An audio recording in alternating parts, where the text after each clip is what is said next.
আমি ভগৱন্তৰ গুণনাম কিয় শ্ৰৱণ আৰু কীৰ্তন কৰিব লাগে? ভগৱন্তৰ গুণনাম শ্ৰৱণ আৰু কীৰ্তন কৰিব লাগে বুলি আমাৰ মা দেউতা, ভকত বৈষ্ণৱ, সমাজৰ অগ্ৰজসকলে আমাক এই কাৰণেই কৈছে যে কৃষ্ণ নাম বিনে নাহি আনন্দ স্থান পৰম মধুৰ ৰস জানি পান। আমাৰ প্ৰত্যেকজন মানুহকে ঈশ্বৰৰ নাম আমাৰ অগ্ৰজসকলে এই কাৰণেই শ্ৰৱণ কীৰ্তন কৰিবলৈ কৈছে যে কৃষ্ণ নাম বিনে নাহি আনন্দৰ স্থান। এই বিশ্বব্ৰহ্মাণ্ডত যিমানবোৰ আনন্দৰ মুহূৰ্ত আছে, আনন্দৰ স্থান আছে, আটাইবোৰ স্থানেই খন্তেকীয়া, সময়ত ম্লান পৰি যায়। কিন্তু কৃষ্ণ নাম ই দুপত দুপে আগুৱাই যায়। গতিকে প্ৰত্যেকজন পিতৃ মাতৃয়ে যেনেকৈ নিজৰ সন্তানটো উন্নতি হোৱাটো বিচাৰে, তেনেকৈ সাধু সন্ত মহন্তসকলে সমগ্ৰ মানৱ জাতিয়ে কল্যাণ হোৱাটো বিচাৰে। সেইকাৰণে আমি সকলো মানৱ জাতিয়ে ঈশ্বৰৰ নাম শ্ৰৱণ কীৰ্তন কৰিবলৈ সুবিধা হওক বুলি ভকতসকলে আমাক আহ্বান কৰে। এইখিনিতে এটা কথা, আমাক জ্যেষ্ঠজনে ঈশ্বৰৰ নাম শুনিবলৈ কৈছে বুলিয়ে আমি য'তে ত'তে শুনিলে আমি লাভৱান হ'ব নোৱাৰিম। ঈশ্বৰৰ নাম শুনিলে লাভৱান হয়, সত্য কথা, কিন্তু য'তে ত'তে যেতিয়াই তেতিয়াই ঈশ্বৰৰ কথা শুনিলেও বোলে মানুহ লাভৱান নহয়। তেতিয়াহ'লে ক'ত, কেতিয়া, কেনেকৈ শুনিলে মানুহ লাভৱান হয়? মহাভাগৱতে উক্তি দিছে, অসাধু সংগে কৃষ্ণ কথা যিজনে শুনয় কীৰ্তাৰ্থ হয় আদি নাহিকে সংশয়। যিসকল বুদ্ধিবান মানুহ, যিসকল চতুৰ মানুহ, সেই মানুহবিলাকে সাধুৰ সংগত আহি ঈশ্বৰৰ কথা যদি শুনে, তেওঁৰ জীৱনত কৃতাৰ্থ হ'ব। গতিকে আমি এই স্থানত উপবিষ্ট হোৱা প্ৰত্যেকজন মানুহেই সাধু মানুহ, চতুৰ মানুহ। গতিকে গাঁৱৰ গুণীজ্ঞানী সজ্জনসকল, নামঘৰীয়া, আমাৰ হাতোলা মেধিকে মুখ্য কৰি মোৰ সন্মানীয় সাংবাদিক বন্ধুসকল, ইউটিউবাৰসকল, সকলোলৈকে শ্ৰদ্ধা ভক্তি সেৱা জনাই আমি মহাভাগৱতৰ অমৃত কথাৰ আজিৰ অধ্যায়টিৰ ভিতৰৰ চোৱালৈকে আমি পদাৰ্পণ কৰিছোঁ। আমাৰ সন্মানীয় পাঠকদ্বয়ে শ্ৰীমদ ভাগৱত শাস্ত্ৰৰ ৪ৰ্থ স্কন্ধ বৰ্ণনা কৰিছে। এই মহাভাগৱতৰ ১২টা স্কন্ধৰ ভিতৰত ৪ৰ্থ স্কন্ধৰ লেখকজন হৈছে গুৰুজনৰ এজন প্ৰপন্ন শিষ্য, শ্ৰী বিষ্ণু ভাৰতী। তেখেতে ৰূপায়ণ কৰা এই অধ্যায়টিত এটি কাহিনীৰে আৰম্ভ কৰা হৈছে। কাহিনীটো আৰম্ভ হৈছে এজন ৰজাৰ পৰা। ৰজাজনৰ নাম হৈছে উত্তানপাদ ৰজা। সকলো সাধুসকলে মন কৰিব, আৰু বিশেষকৈ মোৰ সতীৰ্থ যুৱ বন্ধুসকলে কথাখিনি মন কৰিব। আজি অনুষ্ঠানটিত গুণীজ্ঞানী মোৰ দেউতাতুল্য মাহঁতৰ সমবয়স দাদা জ্যেষ্ঠসকলৰ পৰা আমি পৰামৰ্শ ল'ম, কিন্তু আমি বন্ধু আৰু অনুজসকলক পৰামৰ্শ দিম, নহয়নে বাৰু? গতিকে বন্ধুসকলৰ যদি ভাগৱতৰ ওপৰত কিবা নুবুজা কথা থাকে, অনুজসকলৰ দেই, জ্যেষ্ঠসকলৰ কোৱা নাই, জ্যেষ্ঠসকলে বুজাই দিবলৈ ইয়াত সাজু আছে। কাৰণ মনৰ সংশয় ছেট কৰিবই লাগিব, নহ'লে ইমান নিশাপৰ আমি ইয়াত আহিছোঁ, কিবা এটা আমাৰ লাভ হ'ব লাগিব নহয়। আই আপোনাৰ হাবিও ঘৰৰ দহুবন কাটি কৰি আহিছে, প্ৰত্যেকজনৰে আমাৰ লাভৰ এটা টোপোলা লৈ আমি ঘৰলৈ যাব লাগিব। গতিকে আমি আশাবাদী আপোনালোকৰ মনত যদি খুৰহুৰণি কিবা জানিব লগা থাকে উপস্থাপন কৰিব পাৰিব। আমি বিষয়বস্তুৰ মাজলৈ সোমাইছোঁ।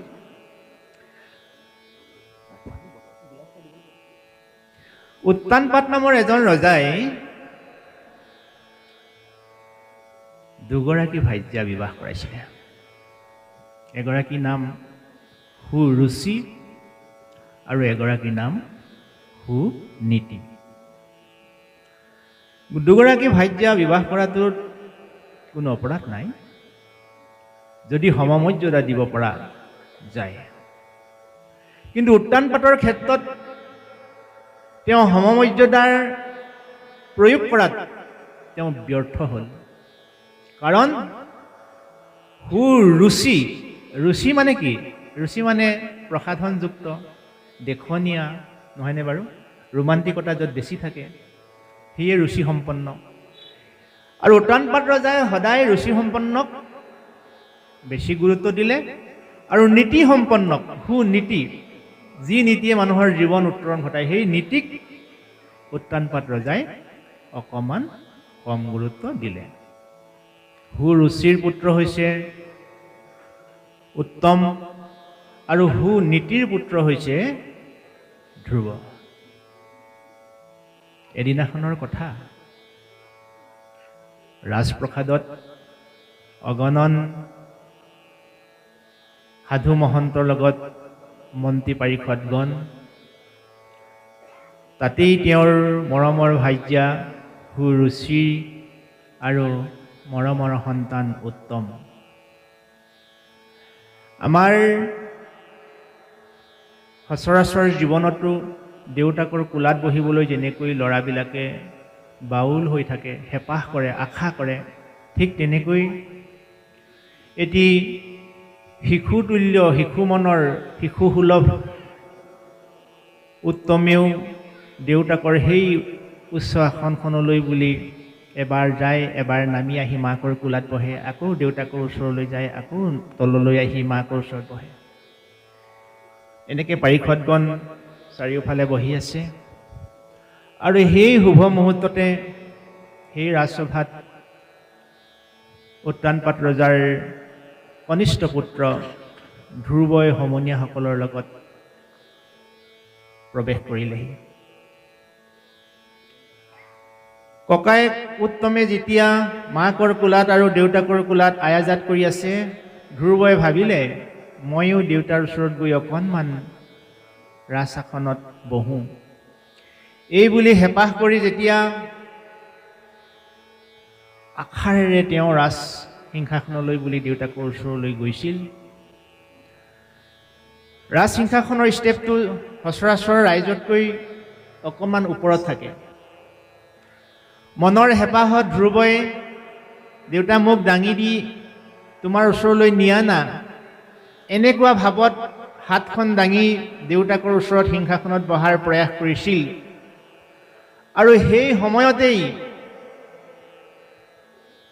উত্তানপাত ৰজাৰ ভাৰ্যা সুৰুচিয়ে মাত লগালে যে ধ্ৰুৱ,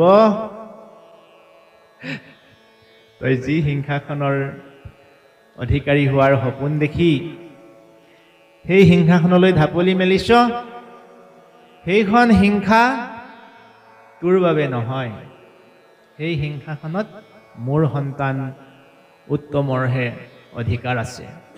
গতিকে তই সেই সিংহাত উঠিবলৈ হেঁপাহ নকৰিবি। আৰু এনে বৰ্জবাক্য যেতিয়া সুৰুচিয়ে প্ৰয়োগ কৰিলে, নিজৰ দেউতাক হৈও এই ধ্ৰুৱৰ চেষ্টাক অকণমানো সঁহাৰি নজনালে। আনকি শুনিও নুশুনাৰ ভাও ধৰি দেউতাকে অন্য মনস্ক হৈ থাকিল। লাজ অপমানেৰে জৰ্জৰিত হ'ল ধ্ৰুৱ। এবাৰ দেউতাকৰ মুখলৈ চাইছে, এবাৰ মাহীয়াই মুখলৈ চাইছে। উপায়ন্তৰ হৈ দুখ বেদনা বিষাদেৰে যেতিয়া জুমুৰি ধৰি পৰিলে, তেতিয়া তাৰ পৰা লৰ মাৰি ওলাই আহিলে নিজৰ মাকৰ ওচৰলৈ। মাকৰ ওচৰলৈ। মাকৰ ওচৰলৈ আহি ইমানেই কান্দিলে যে মনৰ কথাখিনি কওঁ বুলিও ক'ব পৰা নাই। আৰু এই বিশ্ব ব্ৰহ্মাণ্ডত এগৰাকী মাতৃয়ে মনত কেতিয়া কষ্ট পায়? যেতিয়া সন্তানৰ বিপদ হয়, সন্তানৰ যেতিয়া অভাৱ হয়, সন্তানৰ যেতিয়া সমস্যা হয়, তেতিয়া মাতৃৰ মনত এক বুজাব নোৱাৰা বিষাদ বাহ লয়। মাকে বুজিয়েই পোৱা নাই যে ল'ৰাটো কিয় কান্দিছে, কি হ'ল। লগৰীয়াবিলাকে ধ্ৰুৱই নোকোৱা কাৰণে মাকক কথাখিনি ক'লে যে হে মাতৃ, আমি আটাইখিনি লগ লাগি ৰাজপ্ৰসাদত প্ৰৱেশ কৰিছিলোঁ। যি সময়ত উত্তমে দেউতাকৰ কোলাত বহি আছিল, সেই সময়ত ধ্ৰুৱয়ো সেই সিংহাসনলৈ বুলি হাত মেলিছিল আৰু দেউতাকে অকণো সঁহাৰি নজনালে, বৰঞ্চ মাহীয়াই এওঁক ককৰ্ষণা কৰিলে, অপমান কৰিলে। আৰু সেই অপমানৰ দুখ সহিব নোৱাৰি তেওঁ বিনাই কান্দিছে মা। এই বুলি যেতিয়া আই সুনীতিক অৰ্থাৎ ধ্ৰুৱৰ মাতৃক লগৰীয়াবিলাকে বুজাই ক'লে, তেতিয়া সেই দৃঢ়মনা সুদূৰ প্ৰসাৰী গুণীজ্ঞানী মাতৃৰ সুনীতিয়ে ধ্ৰুৱক কেনেকৈ বুজাইছিল, এই কথাখিনি আজিৰ সমাজত আমাৰ বাবে অতীৱ প্ৰয়োজন। এগৰাকী মাতৃৰ প্ৰকৃত ভাৱনা কেনেকুৱা হ'ব লাগে, এই কথাখিনিক এই অধ্যায়টিত খুব সুন্দৰকৈ বৰ্ণনা কৰা হৈছে। ধ্ৰুৱৰ মাতৃয়ে নিজৰ ল'ৰাটোক মৰমেৰে এই হাতখন এনেকৈ মূৰত মোহাৰি বুলাই কৈছিলে, বোপাই সুৰুচি বুলিল যত হিত উপদেশ, পূৰ্ব জন্মে জাতো নাৰাধিলিৰি শিকে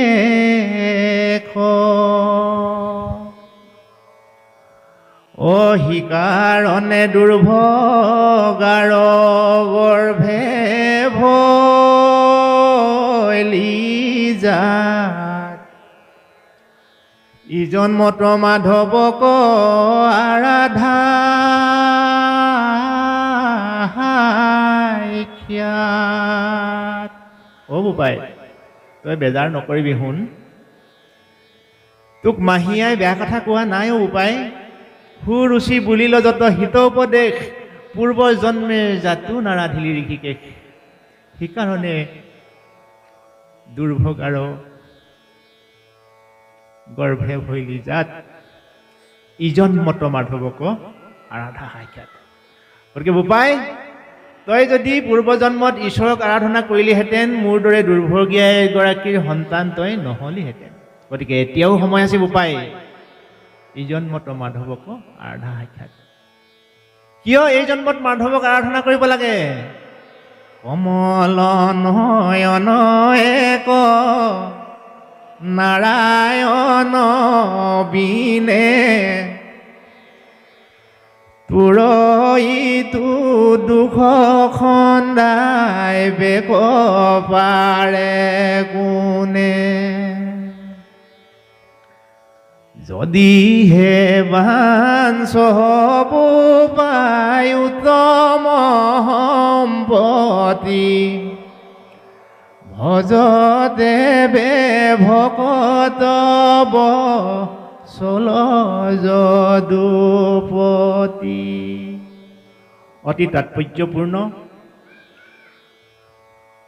এই বিষয়টি আমাৰ বিশেষকৈ মাতৃসকলে মন কৰিব লাগে।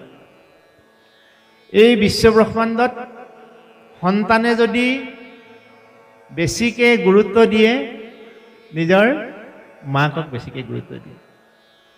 বিশ্ব ব্ৰহ্মাণ্ডৰ সকলোৰে, অকল আমি মানুহৰ ক্ষেত্ৰতে নহয়, প্ৰতিটো জীৱৰে আপুনি চাবচোন, চৰাই পোৱালি এটাৰো যেতিয়া ভোক লাগি থাকে, এগৰাকী মাতৃয়েই তাক যতন লয়, সি বাপেকে যতন নলয়। গৰু পোৱালীয়ে তোক মাতৃয়েই মৰম কৰে, আমাৰ মানুহখিনি কথাৰ ক্ষেত্ৰতো তদ্ৰূপ কম নহয়। সন্তানে মাতৃৰ কথা বেছিকৈ গুৰুত্ব দিয়ে। গতিকে মাতৃয়ে মৰমত হাত বোলাই কৈছে, কান্দি কান্দি থকা, ফেকুৰি ফেকুৰি কান্দি থকা সেই ল'ৰাটোক মৰমৰ হাতখন বোলাই কৈছে, বোপাই কমল নয়ন এক নাৰায়ণ বিনে, তোৰ ইটো দুখ খন্দাই বেক পাৰে কোনে, যদিহে বাঞ্চহ বোপাই উত্তম সম্পত্তি, ভজতে বে ভকত বৎসল যদুপতি। ভকত বৎসল মানে কি? ভকত বৎসল মানে ভকতৰ আজ্ঞাবাহী। ভকতৰ আজ্ঞাবাহী কোন? যদুপতি। যদুপতি কোন? জগতৰ ঈশ্বৰ অনাদি অনন্ত শ্ৰীহৰি নাৰায়ণ, যি নাৰায়ণে এয়া শংখ চক্ৰ গদা পদ্মৰে বিভূষিত হৈ থাকে। চাৰি হাতে চাৰি অস্ত্ৰ কাৰ থাকে? জগতৰ ঈশ্বৰ নাৰায়ণৰ। আমাৰ ভকতসকলে তাকেই সুন্দৰকৈ সজাইছে, শংখ চক্ৰ গদা পদ্ম।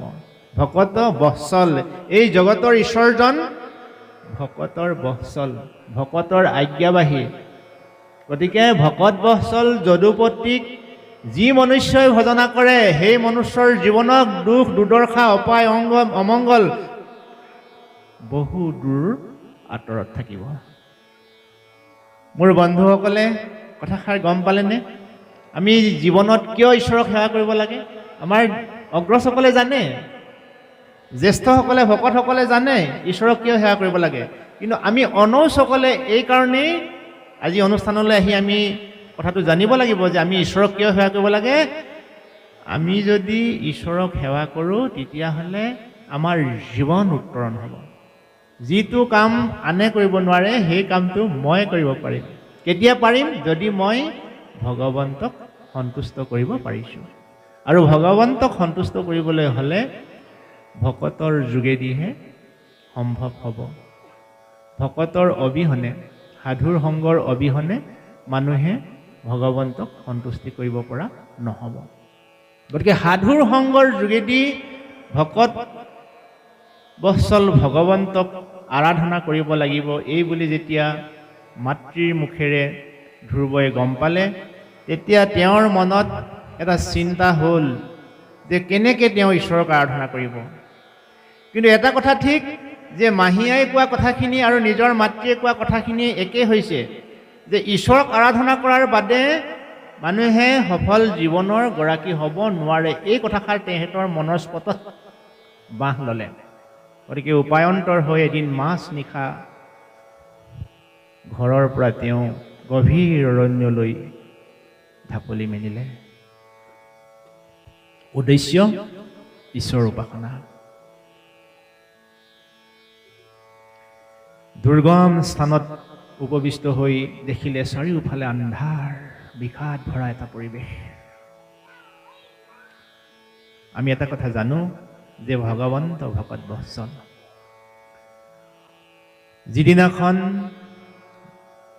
মহাভাগৱতৰ স্ৰষ্টা দ্ৰষ্টা মুৰব্বী লেখক ব্যাসদেৱে অস্থিৰতাত ভুগিছিল, সেই অস্থিৰতা দূৰ কৰিবৰ কাৰণে ভগৱন্তৰ একান্ত ভকত নাৰদ মুনি আহি তেওঁক বিধান দিছিল যে হে ব্যাসদেৱ, তোমাৰ মনৰ অস্থিৰতা স্থিৰ কৰিবলৈ হ'লে তুমি অনাদি অনন্ত শ্ৰীহৰিৰ গুণনাম সমৃদ্ধ এনে এখন ধৰ্মগ্ৰন্থ ৰচনা কৰিব লাগিব। আৰু নাৰদ মুনিৰ সেই আপ্তবাক্য ক্ষীৰত লৈ ব্যাসদেৱে 14 শাস্ত্ৰ 18 পুৰাণ লেখাৰ পিছতো পবিত্ৰ শ্ৰীমদ ভাগৱত শাস্ত্ৰ লিখিবলৈ বাধ্য হ'ল। আৰু সেইজন মহৰ্ষি নাৰদেই আজি এই বিপদৰ সন্ধিক্ষণত এটি জয়াল নিশা ধ্ৰুৱক আহি লগ দিলেহি যে হে ধ্ৰুৱ, হে শিশু, তুমি কলৈ যোৱা? যেতিয়া গোটেই কথাখিনি ধ্ৰুৱই বৰ্ণনা কৰিলে, তেতিয়া নাৰদ মুনিয়ে ধ্ৰুৱক বহু উপমাৰে বুজনি দিছিল যে তুমি এতিয়া শিশু হৈ আছা, তুমি মান অপমানৰ কথা চিন্তা কৰিব নালাগে, তুমি ঘৰলৈ উভতি যোৱা, যেতিয়া সময় হ'ব তুমি ঈশ্বৰ উপাসনা কৰিবা, ইত্যাদি ইত্যাদিয়ে ধ্ৰুৱক উভতাই পঠাবলৈ নাৰদ মুনিয়ে বহু চেষ্টা কৰিছিল। কিন্তু দৃঢ়মনা মনৰ ধ্ৰুৱই এইবোৰ কথাত যেতিয়া বিচলিত নহ'ল, তেতিয়া উপায়ন্তৰ হৈ নাৰদ মুনিয়ে পৰম ব্ৰহ্ম ভগৱন্তক কেনেকৈ আৰাধনা কৰিব লাগে এই মহামন্ত্ৰ শিকাই দিবলৈ বাধ্য হ'ল। এই কথাখিনি আমাক কি সূচাইছে? এই কথাখিনি আমাক ইয়াকে সূচাইছে যে আপুনি ময়ো জীৱনত যদি পৰম ব্ৰহ্ম ভগৱন্তক আৰাধনা কৰি জীৱন সফল কৰিবলৈ দুৰ্বাৰ হেঁপাহ কৰোঁ, হাবিয়াস কৰোঁ, চেষ্টা কৰোঁ, তেতিয়া আমাকো হতাশাত নিৰাশাত ভোগাবলৈ বিভিন্নজনে বাধা দিব পাৰে। তেতিয়া আপুনি মই সেই বাধাবিলাকৰ মাজেৰে আগুৱাই যাব লাগিব। তেতিয়া যিজনে আমাক বাধা দিছিলে তেওঁৱে আমাক সৎ পথৰ আকৌ সন্ধান দিবলৈ বাধ্য হ'ব। সেইকাৰণে ভাৱনা, কল্পনা, কৰ্ম এইবিলাক যদি জীৱনত স্থিৰ কৰি ল'ব পৰা যায়, মানুহ কেতিয়াও দিশহাৰা নহয়। আৰু এই মহৰ্ষি নাৰদেই শিশু ধ্ৰুৱক শিকোৱা মহামন্ত্ৰ আহক আমি সকলোৱে এবাৰ উচ্চাৰণ কৰি আমাৰো জীৱনটো পবিত্ৰ কৰোঁ। খুব সুন্দৰকৈ আপোনাভাৱে বহকচোন। আমি এটি মহামন্ত্ৰ উচ্চাৰণ কৰিম, যি মহামন্ত্ৰ উচ্চাৰণ কৰি ধ্ৰুৱই পৰম ব্ৰহ্ম ভগৱন্তৰ কৰুণা দয়া কৃপা লাভ কৰিছিল। আপুনি ময়ো ঈশ্বৰৰ কৰুণা কৃপা দয়া লাভ কৰিব লাগিব।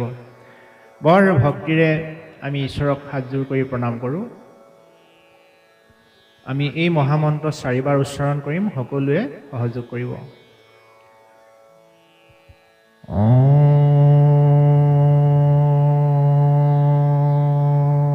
নমো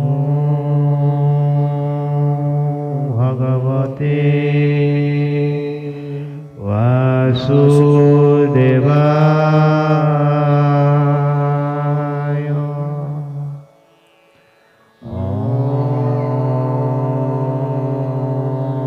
নমো ভগৱতে বাসুদেবায়।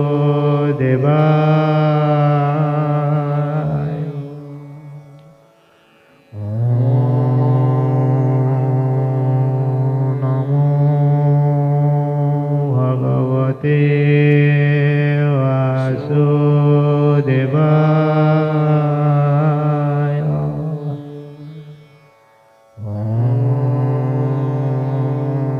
নমো ভগৱতে বাসুদেবায়। ঔ হৰি ঔ কৃষ্ণ। আমাৰ জীৱনতো এই মহামন্ত্ৰ আমাৰ মা দেউতাই, আমাৰ অগ্ৰজসকলে আমাৰ জীৱনৰ আৰম্ভণিতে প্ৰয়োগ কৰিছিলে। কেনেকৈ প্ৰয়োগ কৰিছিলে? যিদিনা আমি সংসাৰলৈ আহিছিলোঁ, আমাৰ শুদ্ধিকৰণ প্ৰক্ৰিয়া হৈছিলে। আমাৰ শুদ্ধিকৰণ প্ৰক্ৰিয়াত ঈশ্বৰৰ নামেৰেই ভকত বৈষ্ণৱৰ শ্ৰীমুখেৰে সন্তানটি, ল'ৰাই হওক বা ছোৱালীয়ে হওক, শুদ্ধিকৰণ কৰি সংসাৰত এটা নামে নামাকৰণ কৰিছিলে ঈশ্বৰৰ নামেৰে। তাৰপিছত যেতিয়া জীৱন যৌৱনৰ দুৱাৰদলিত আমি উপনীত হ'লোহি, তেতিয়া বিবাহ পাশত আবদ্ধ হওঁতে গুৰু ভকত আত্মীয় স্বজনক আমন্ত্ৰণ কৰি ঈশ্বৰৰ নামেৰেই আমাক সেই সংসাৰৰ জয়যাত্ৰাত পদাৰ্পণ কৰাইছিল। যিদিনাখন আমি সংসাৰৰ পৰা মেলানি মাগিম, এই পঞ্চভৌতিক দেহা এৰি থৈ যাম, সেইদিনাখন সেই অন্তিম যাত্ৰাটো আমাৰ আত্মীয় স্বজন ভকত বৈষ্ণৱবৃন্দই ঈশ্বৰৰ নামেৰেই উৎসৰ্গা কৰিব। তাতোতকৈ গুৰুত্বপূৰ্ণ কথা, আমি শৈশৱৰ দিনবোৰত যেতিয়া দেউতাৰ হাতত ধৰি বিদ্যালয়ত জীৱনৰ শিক্ষা গ্ৰহণৰ বাবে আগবাঢ়িছিলোঁ, প্ৰাথমিক পৰ্যায়বিলাকত শিক্ষানুষ্ঠানত তাকেই বিধান দিয়া হৈছিল, ওম সতু মা সৎগময় তমসু মা জ্যোতিগময় মৃত্যু মা মৃতংগময় ওম শান্তি শান্তি শান্তি। কিন্তু ইয়াৰ প্ৰকৃত ৰহস্য আমি বুজিবলৈ চেষ্টা কৰা নাই, কিন্তু কৰিব লাগিব। কিয় কৰিব লাগিব? ওম সতু মা সৎগময়, ওম শব্দটো, উ শব্দটোৰ ওপৰত উপৰচন্দ্ৰবিন্দু দিলে ওম বুজায়। এই ওম শব্দটোৱে ব্ৰহ্মা বিষ্ণু মহেশ্বৰৰ ঊৰ্ধত, অৰ্থাৎ সৃষ্টি স্থিতি লয়ৰ যিজন মুৰব্বী পৰম ব্ৰহ্ম ভগৱন্ত নাৰায়ণ, যি নাৰায়ণে এই চতুৰ্ভুজত থাকে, শংখ চক্ৰ গদা পদ্ম লৈ থাকে, তেওঁক ওম শব্দৰে বিভূষিত কৰা হয়। গতিকে ওম অসৎ তুম অসৎ গময়, হে প্ৰভু তুমি মোক অসৎ পথৰ পৰা সৎ পথলৈ নিয়া। তমসো মা জ্যোতি গময়, প্ৰভু তুমি মোক আন্ধাৰৰ পৰা পোহৰলৈ নিয়া। মৃত্যু মা অমৃতং গময়, অ প্ৰভু তুমি মোক মৃত্যুৰ পথৰ আঁতৰাই মোক অমৃত তত্বৰ পথলৈ আগুৱাই দিয়া, য'ত মোৰ আত্মাই চিৰ শান্তি শান্তি শান্তি লাভ কৰিব। ইমানখিনিলৈকে চব ঠিক আছে, কিন্তু ইমানখিনি কথা জনাৰ পিছতো আপুনি মই ঈশ্বৰক সেৱা শ্ৰদ্ধা ভক্তি কৰাৰ পৰা কিয় বিৰত আছোঁ? আচল ডাঙৰ কথা সেইখিনিতে। আমি ইমানবোৰ জনাৰ পিছতো ঈশ্বৰক ভক্তি কৰাৰ পৰা কিয় বিৰত আছোঁ? ঈশ্বৰক ভক্তি কৰাৰ পৰা আপুনি মই বিৰত থকা এই কাৰণটো আজি আমি উদ্ঘাটন কৰিব লাগিব মহাভাগৱতৰ যোগেদি, নহয়নে প্ৰভু? গতিকে সেই কাৰণটোৱে হৈছে প্ৰভু ভগৱন্তৰ মায়াৰ এখন আৱৰণ। মোৰ বন্ধুসকলে গম পাইছানে? নিশ্চয় আমি ইমানবোৰ কথা জনাৰ পিছতো ঈশ্বৰক ভক্তি কৰিবলৈ, সেৱা কৰিবলৈ, সমাজত যাবলৈ আমি কিয় টান পাওঁ? ভগৱন্তৰ মায়া নামৰ এখন ডাঙৰ চামনিৰে ইয়াক আৱৰি আছে। যদি এই চামনিটো আঁতৰাব পৰা নাযায়, তেতিয়াহ'লে আমি কোনো দিন জীৱন শেষ হৈ যাব। নামঘৰলৈ আহিবলৈ মন নাযাব, কিন্তু ভকতৰ ওচৰলৈ আহিবলৈ মন নাযাব, ভকতৰ বাক্য পালন কৰিবলৈ মন নাযাব। এই মায়াৰ আৱৰণটোক যদি আমি আঁতৰাব নোৱাৰোঁ, যিজনে মায়াৰ আৱৰণ আঁতৰাব জানিব, সেইজনৰ কাৰণে এই বৃহত্তৰ সংসাৰখন এটা গৰু খোজৰ সমান। গৰু খোজ মানে কি? ইমানটি এটা পৰিধিৰ এটা এলেকা। এই পৰিধিটো পাৰ হ'বলৈ আমি এটা দেউনাত, অৰ্থাৎ ইটো ভৰিৰ পৰা ইটো ভৰিলৈ যাওঁতে অন্ততঃ 10টামান গৰু খোজ থাকে, নহয়নে? যিজন মানুহে গুণী জ্ঞানী বুদ্ধিবান মায়াৰ তৰণ কৰিব পাৰে, সেই ব্যক্তিজনৰ কাৰণে সংসাৰখন গৰু খোজৰ সম। আৰু যি মানুহে প্ৰভু ভগৱন্তৰ মায়াৰ পৰা আঁতৰি থাকিব নোৱাৰে, তেওঁৰ কাৰণে সংসাৰখন অসাৰ সংসাৰ, বিশাল সংসাৰ, কোনো দিন পাৰ হ'ব নোৱাৰে। গতিকে মহাপুৰুষ শ্ৰীমন্ত শংকৰদেৱৰ প্ৰপন্ন শিষ্য শ্ৰী শ্ৰী মাধৱদেৱে সমগ্ৰ মানৱ জাতিকে এই মায়াৰ আৱৰণ আঁতৰাই পৰম ব্ৰহ্ম ভগৱন্তৰ কৰোণা কেনেকৈ লাভ কৰিব পাৰি, ইয়াৰ এটি খুব সুন্দৰ নিদৰ্শন দিছে। সকলোৱে হাতযোৰ কৰোঁ আহক, আমি সেই মায়াৰ আৱৰণখন আঁতৰাই প্ৰভু ভগৱন্তৰ কৃপা কৰোণা দয়াৰ আমি গৰাকী হ'ব পাৰোঁ। হৰি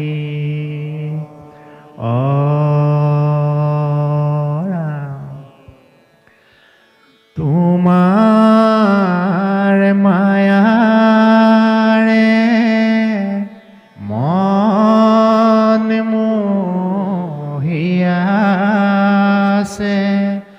হৰি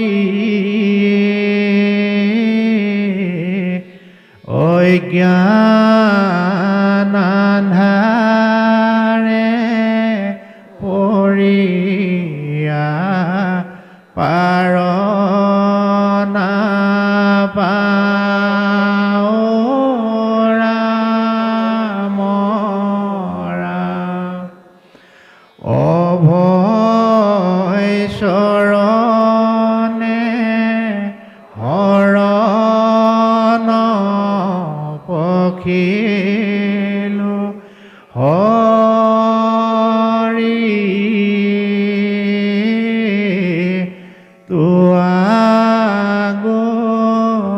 নাম ভকতি প্ৰদীপ চাওঁ ৰাম ৰাম, তোৱা গুণ নাম ভকতি প্ৰদীপ চাওঁ ৰাম।